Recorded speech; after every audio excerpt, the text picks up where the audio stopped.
When we heard Call of Duty Black Ops was preparing to unveil its multiplayer, we didn't waste any time. Our destination, Treyarch. Our mission, the most detailed hands-on coverage inside Xbox can provide. So sit back, relax, and keep a sharp lookout. Every feature you hear about in this preview has never before been done in a Call of Duty game.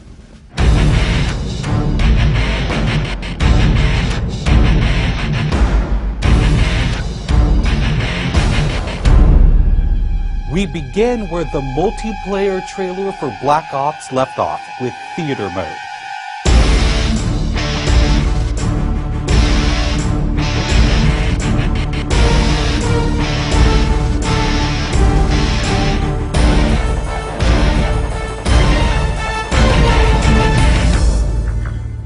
Dan Bunting explains. You can switch the camera from any player's perspective in both first person and third person.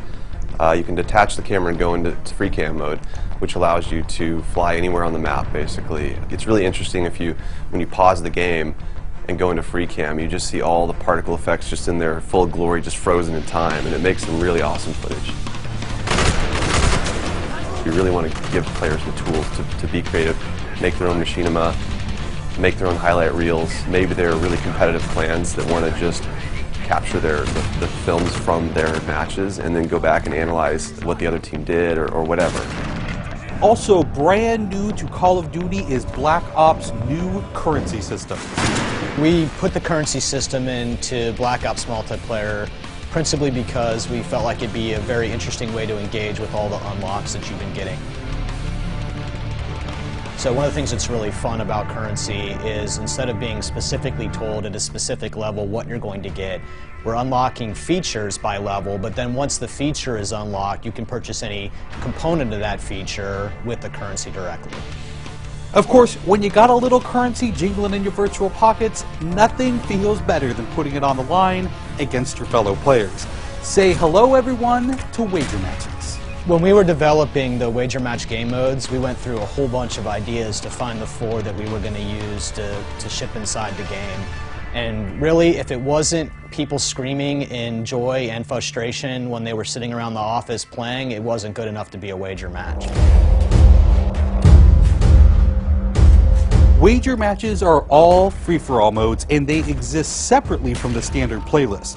They include game modes like Gun Game, where you're in a race to score a kill with 20 different weapons, beginning with pistols and advancing through ever more explosive weaponry.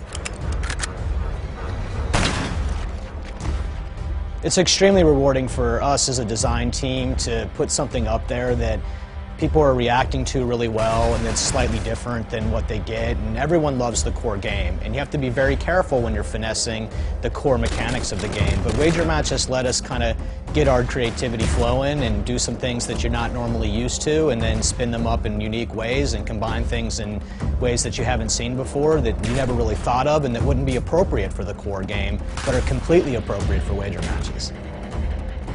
While the classic Call of Duty challenge system is still very much in place, Black Ops is also adding a new feature called contracts. Right, so if you're using the contract system, you actually have to put up a little of your own currency in order for a bigger payday. And depending on the contract, some contracts pay XP, some pay more currency, some pay both. But they're all time limited, and it's game time limited, so you have to go to work to accomplish that contract within the time period in order to get paid.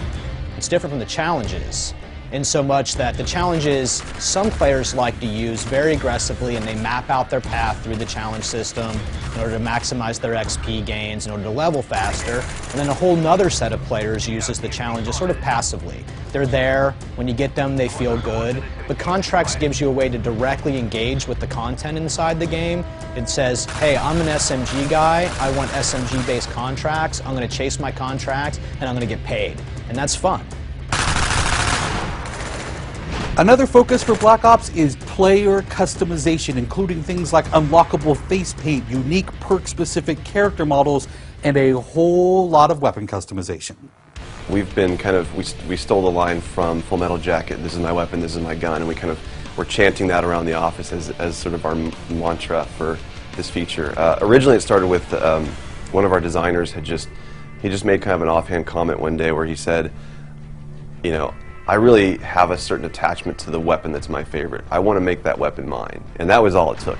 So from there it was just, what are the things that are cool? It's like, put your clan tag on your gun, of course. And we've got, the emblem editor by itself is an element of creativity for players. And then the reticles, of course, so why not give people the option to select what kind of red dot they have. Maybe they don't like a dot, maybe they like a circle, maybe they like a triangle, maybe they like a standard crosshair, maybe they just want a line. And then there is combat training, which allows you to get comfortable with the trappings of multiplayer by competing in matches against AI-controlled opponents.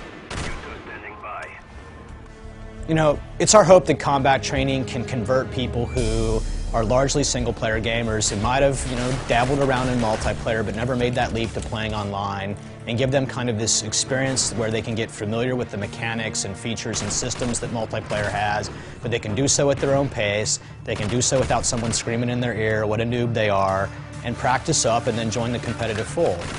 Experienced players could use combat training to practice up on a particular weapon, a particular tactic, or a particular map. So we think it appeals to both audiences, but most directly, it was designed to help new players get into the mix.